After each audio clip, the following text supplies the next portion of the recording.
We're going to transition now to our next presenter. So it's my pleasure to invite a fellow classmate and friend of mine, Katie Grosh.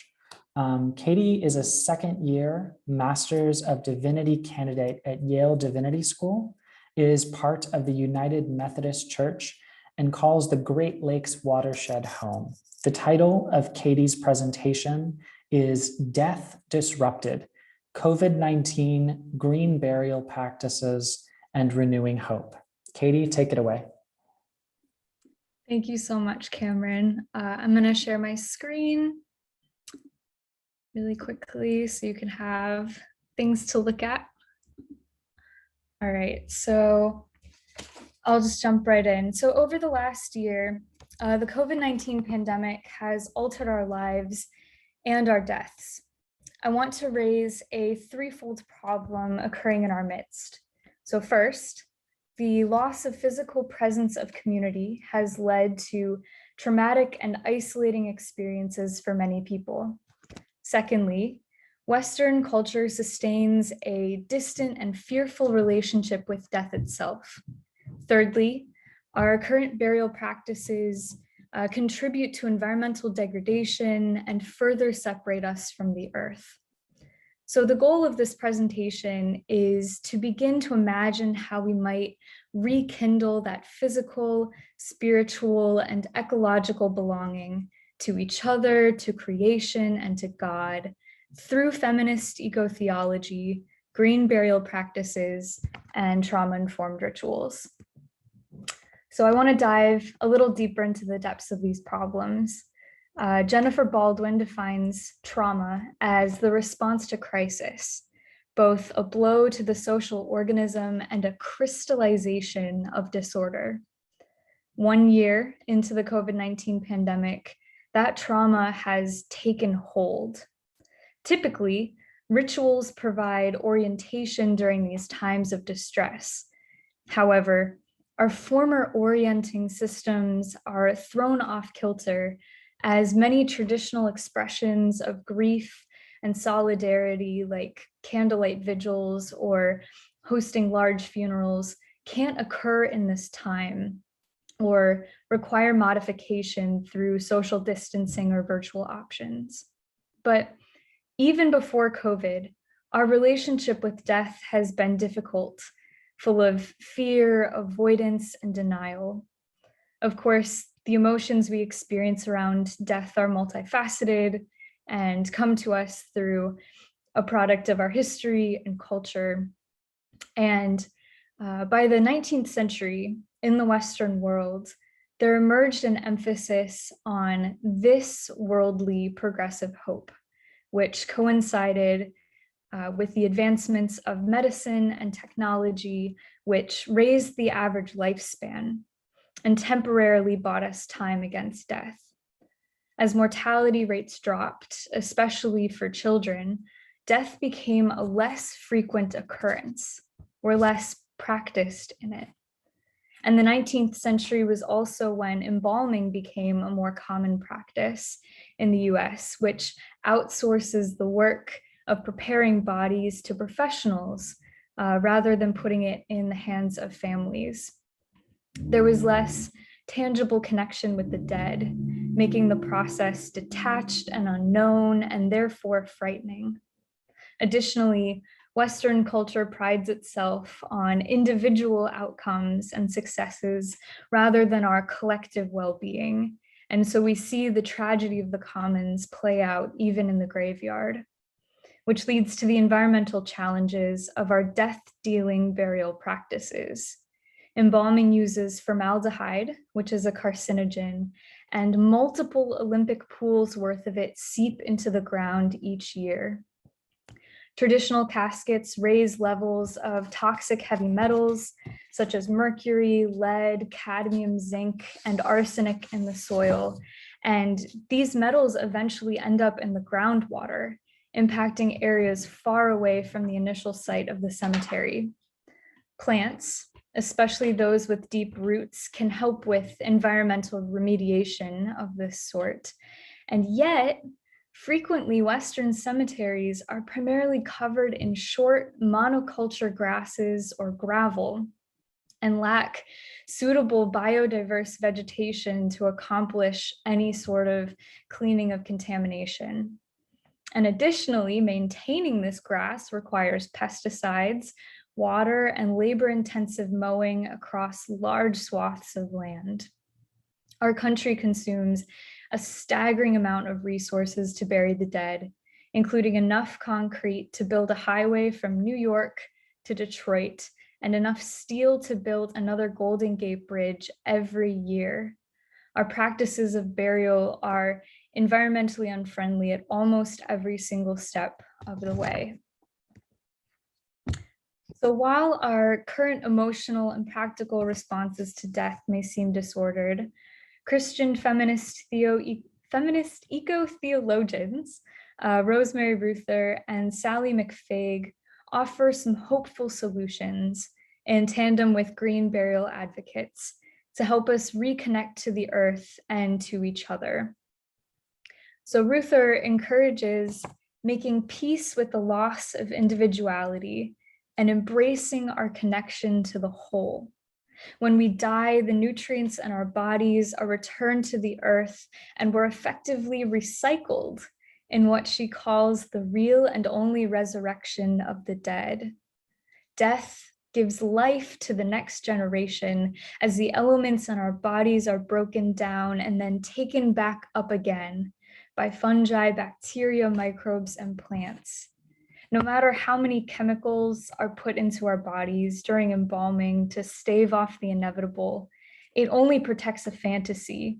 And the process of decomposing begins pretty quickly once the body enters the ground. We can't do anything apart from these natural processes, and acceptance of this will allow us to return more easily to the earth in an environmentally sound way and rejoin the greater ecosystem, or what she calls the great matrix of being. Another perspective on the environment comes from Sally McFaig, who invites us to understand creation as God's body. If God is incarnate in creation, then participation in natural processes is a way to be in communion with God. And we are vocationally called to serve God through care for our communal neighborhood. The earth is our home for the present and the future, and our obligation to care for creation continues even after we die.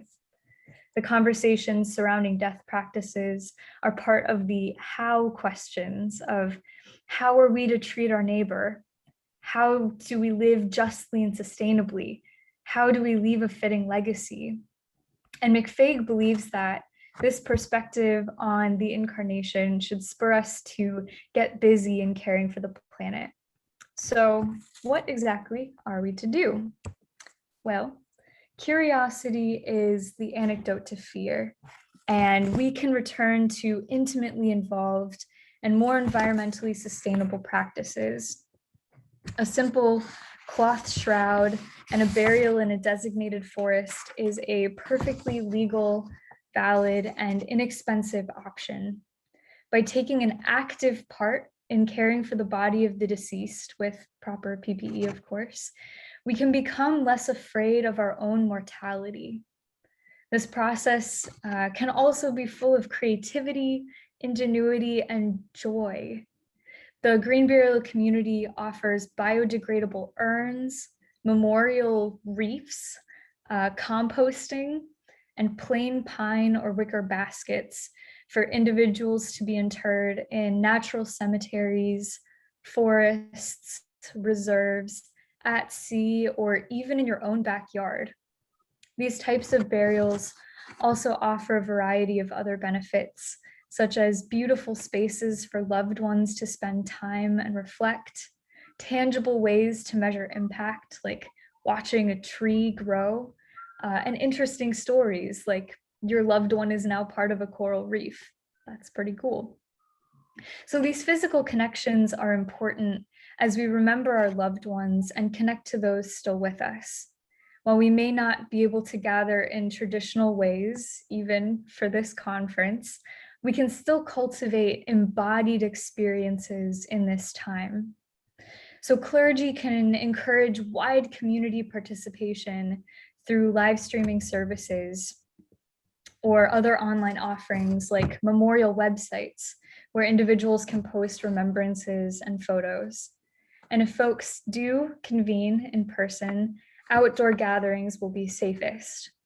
Visiting the site of a green burial can be a meaningful experience, especially when paired with prayers, homilies, readings, and music that are reflective of our ecological beliefs and our connection to this great matrix of being.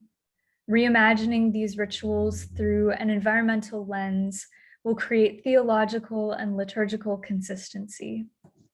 Part of trauma-informed work is somatic awareness, and so our rituals should include sensory experiences whenever possible. This could include leading breathing meditations, offering labyrinth walks, or burning incense. When live streaming services, families following along at home could be directed to light candles, hug a pillow, smell essential oils, or even dance along to music. Incorporating our whole bodies can be a grounding and healing experience and allow us to feel more connected to the rest of creation. So in this time of crisis and isolation, restoring our connections to God, the earth, and each other becomes paramount. How we care for the dead can directly translate to our care for the living and even to future generations as we keep environmentally friendly burial practices in mind. We can go forward with less fear, greater connections to our communities and to our ecologies, and with a vision of true union with God in mind. Our cycles may be broken now, but the possibility for amending both our mindset and rituals surrounding death as our beliefs and our practices work in tandem can create a more hopeful future. Thank you. Thank you, I've got Katie. some resources there, and I would love to take your questions. Absolutely. Katie, if you can just leave those up on the screen, if you want to keep screen sharing actually for the I will next, keep screen sharing, yes. so folks can take notes of those. Thank you so very much. We got about six minutes for questions. If I can just get us started with one to get the ball rolling. Katie, do you see a connection between the way that we treat our bodies when we are living in the ways that we perhaps seek convenience at the cost of other life forms, and what we put into our bodies and the way that we deal with death?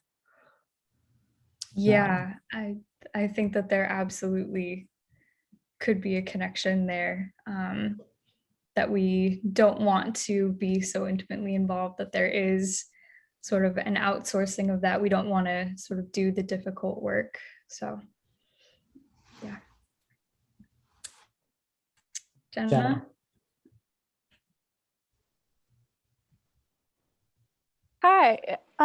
First, thanks so much for such a great presentation, Katie. That was really lovely to hear that.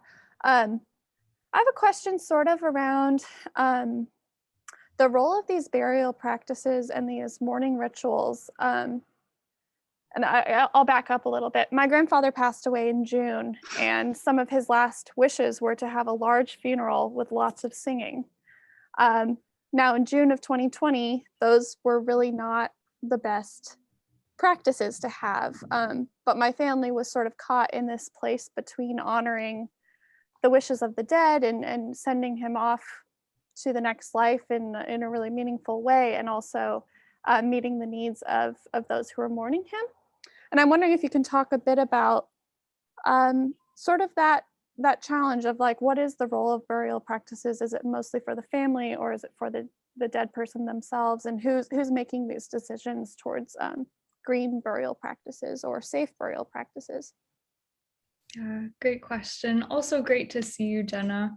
And I reach out in love and condolences and sympathy to your family. I know I've lost loved ones during the pandemic, and it's very difficult and personal for a lot of us. I think your question is a good one, and that there can be a tension between respecting and honoring the wishes. And ideally, I think that would be a priority. So for yourself to decide before you die that you want to have these practices put into place, that's something that you would want your family to do for you. And then for the rituals themselves, I do think that it is, I mean, it's both about the person who's passed, but also the community that is still living, and also the greater community of the great matrix of being. So you have all these different interconnected levels, and I think ideally practices would sort of work together to benefit all, and that may require some creativity. I mean, singing, I love singing. I wish we could sing right now, but maybe finding alternative ways to practice that in a safe manner, that can still honor the wishes of those who have passed, and can give life to those who are still living. Maybe that looks like a virtual choir. Maybe it looks like hosting a, memorial gathering in the summer of this upcoming year. But just trying to sort of find creative ways to nourish all of the people and nature involved. Thank you, Jenna. Mark, I think you're next. Yeah, thank you very much, Cameron. Thank you, Katie. Just a response as a hospice and nursing home chaplain. For those who are clergy or plan to be funeral memorial service officiants, we have to make the journey ourselves in a personalized way. So when I was in seminary, I designed my own funeral. I wrote my own obituary. Now that I have a green burial plot at Church of the Woods in Canterbury, New Hampshire, when spring comes, I'm going to spend the night at the base of a hemlock tree, where my remains will be returning to earth. And that's all so that I can get that sense of what this process is for others who are facing death and those who are mourning the loss of loved ones. So as William Worden puts it in his book, Personal Death Awareness, we need to gain a certain sense of comfortability ourselves if we are going to be involved in journeying with people through this entire process. And I think it helps us to become what McFaig describes in her book title, Super, Natural Christians. Thanks. Thank you, Mark, for that reflection and personal experience and testimony. It sounds really lovely. Sam, we've got about 1 minute left. So if you can make it quick, feel free to jump right in. Yeah, I think so. Yeah, Katie, thanks for this. This was really wonderful and touched on things that I've had little inklings of and absolutely no idea how to start or where to start thinking about them. So really intriguing. I couldn't help but notice a weird disconnect between the way you talked about our preservation of bodies with formaldehyde, almost this paranoia about them decomposing. But at the same time, we seem to assume that death is the end of our relation to anything, in that we do these mass graveyards with no distinguishing characteristics, buried in a place that means nothing to the person. There's sort of a loss of any connection to place that we seem to assume happens at death. And so I'm wondering if you think, is there some sort of cognitive dissonance about preserving the body but not preserving it for anything in particular? Do you see, I don't know, why do we do that kind of weird thing where we seem to have a connection not being made there? Yeah, that's a great question, Sam. I think that there is a lot of cognitive dissonance in that the formaldehyde sort of embalming happens for usually open casket funerals. So sort of for that presentation to a living community. And then there is sort of a break, and we don't think about what happens or we don't want to think about what happens when the body goes into the ground. So I do think that maybe drawing more of a connection there and making graveyards as beautiful as possible and as environmentally friendly as possible can help us maybe regain some consistency. Thank you for your question, Sam and Katie. Thank you so much. If we can all just one more time give Katie a round of applause. That was an absolutely wonderful, wonderful presentation. So thank you.